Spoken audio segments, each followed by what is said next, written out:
আজকে আমি একটা নতুন রেসিপি তৈরি করেছি। কিভাবে করেছি, কি দিয়ে করেছি, আমার সাথে থাকো, পুরো ভিডিওটা দেখবে, নাহলে বুঝতে পারবে না। আমাকে কমেন্ট করবে যাতে আমি আসতে পারি। এখানে আমি 100 গ্রাম দই জল ঝরিয়ে নিয়েছি, দেখো।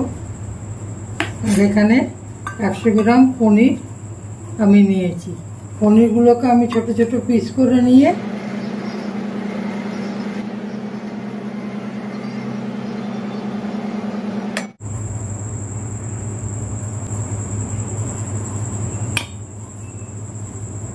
দুটোকে মিশিয়ে নিয়েছি, পনির আর দই। এবার আমি এটাকে মিক্সিতে পেস্ট করে নেব একটু। দেখো আমার পেস্ট করা হয়ে গেছে, করে নিয়েছি। এটাকে আমি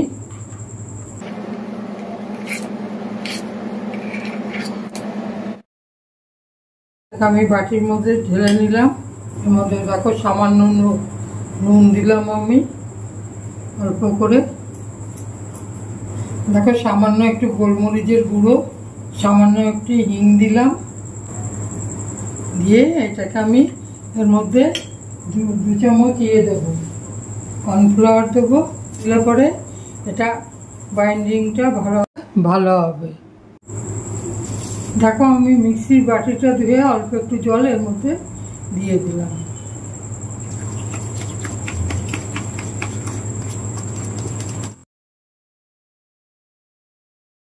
দেখো আমি ব্যাটারটা ভালো করে তৈরি করে নিয়েছি, তোমরা এমনি করে তৈরি করে নেবে। আমি প্রথমে চামচ দিয়ে ঘুরছিলাম, যে চামচ দিয়ে ভালো করে ঘোটা হয় না বলে এটা নিয়েছি। এটা তৈরি করা হয়ে গেছে, এটা আমি ঢাকা দিয়ে এখানে রেখে দিলাম। দেখো এখানে আমি এই 150 গ্রাম মতো মাছ নিয়েছি, বড় কাতলা মাছ নিয়ে এরকম ছোট ছোট পিস করে নিয়েছি। এবার আমি এইগুলোকে সামান্য একটু নুন জলে সিদ্ধ করে নেব, ভাপিয়ে নেব।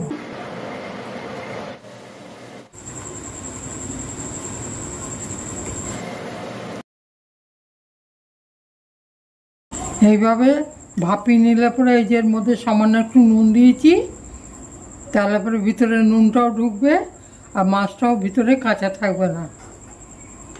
মাছগুলো ভাপানো হয়ে গেছে, তুলে নিচ্ছি।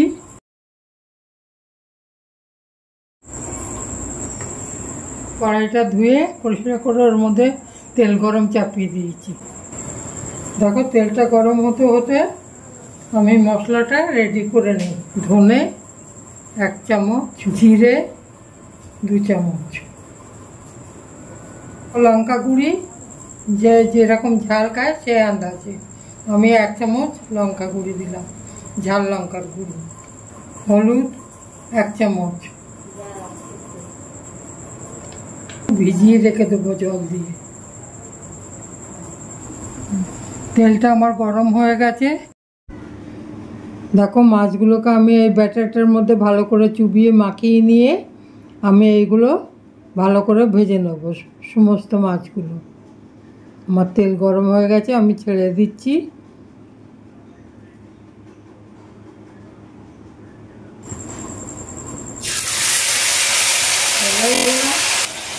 আমি এমনি করে সবগুলো চুবিয়ে দেব। দেখো আমার মাছ তেলটা একটু বেশি গরম হয়ে গেছিলো, ওই জন্য মাছগুলো একটু লালটা বেশি হয়ে গেছে। তোমরা একটু আঁচটা কমিয়ে দিয়ে ভাজবে। মাছটা এরকম ছোটো ছোটো টুকরো করে নেবে, নাহলে পরে এর মধ্যে নুন হলুদ কিছু ঢুকবে না, মশলা ঢুকবে না, আর খেতেও ভালো লাগবে না।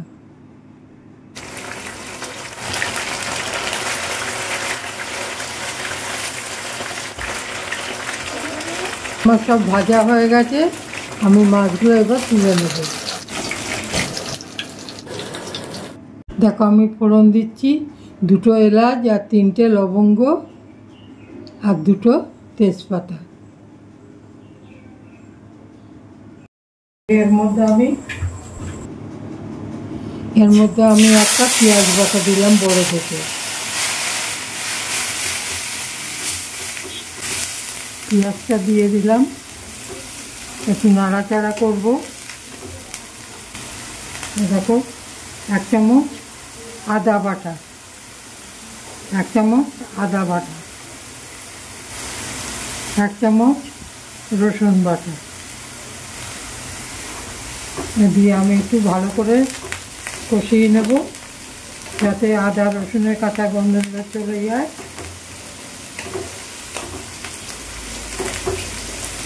পেঁয়াজ রসুনটা আমার ভাজা ভাজা হয়ে গেছে। এবারে এর মধ্যে আমি দুটো ছোটো, একটা বড় একটা ছোট টমেটো আমি কুচিয়ে রেখে দিয়েছি, এটা দিয়ে দেবো।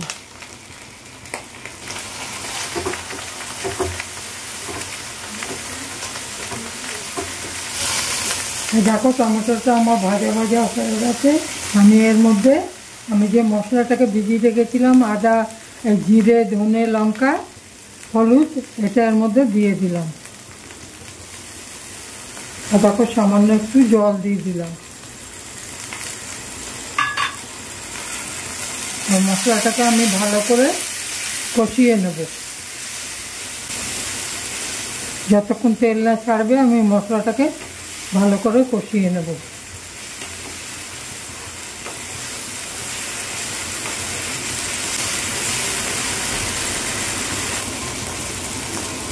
এই যে আন্দাজ নুন যার যার আন্দাজ মতো।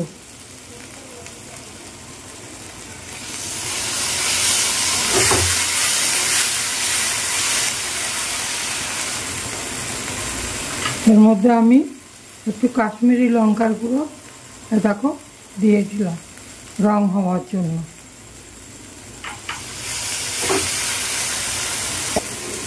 দেখো তেল ছাড়তে আরম্ভ করেছে।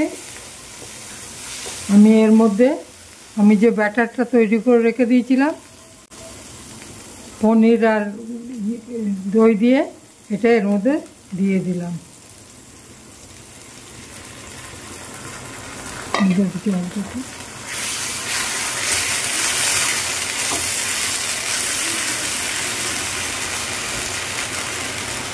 একটু জল দিয়ে দিলাম। জিনিসটা তাহলে সুন্দর হবে, ঘন হবে, খেতেও খুব টেস্ট হবে। তোমরা এমনি করে করবে, দেখবে খুব সুন্দর হয়। খুব সুন্দর একটা গন্ধ বেরিয়েছে।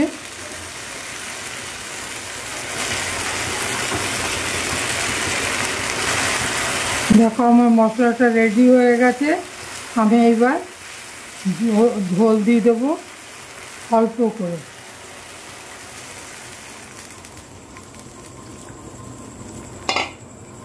অল্প করে ঝোল দিলাম।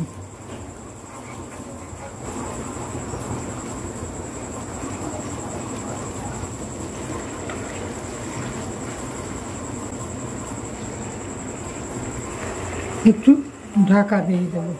আমার ঝোলটা ফুটে গেছে, ঢাকনাটা আলগা করে এর মধ্যে আমি মাছগুলো দিয়ে দেবো।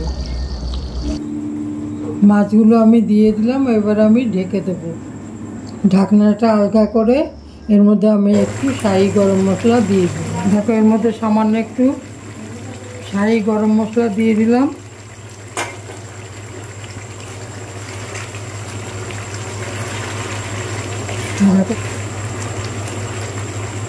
দেখো এবার আমি এটা আর ঢেকে দেবো না, ঢেকে দিলে পরে অনেক সময় লাগে ফুটতে। আমি এটাকে আরও মাখা করবো, গায়ে গায়ে করবো, কাজে আমি এইভাবে খোলাই ছেড়ে দেবো। আস্তে আস্তে ঝোলটা ফুটে শুকিয়ে যায়, এখন আমি দেবো। এই দেখো আমি একটু শাহি গরম মশলা দিয়েছি আর একটু ঘি দিয়ে আমি এবার তরকারিটা নামিয়ে দেবো। হয়ে গেছে। তোমরা এমনি করে বানিয়ে খাবে, খেয়ে আমাকে কমেন্ট করবে, লাইক করবে আর সাবস্ক্রাইব করতে ভুলবে না। তোমাদের যদি ভালো লাগে নিশ্চয়ই আমাকে কমেন্ট করবে। ঘিটা দিলাম এই কারণে, পনিরের মধ্যে ঘি বা বাটার দিলে পরে গন্ধটা খুব সুন্দর বেরোয়। দেখো রঙটা দেখো। আমি এবার গ্যাস বন্ধ করে দিচ্ছি।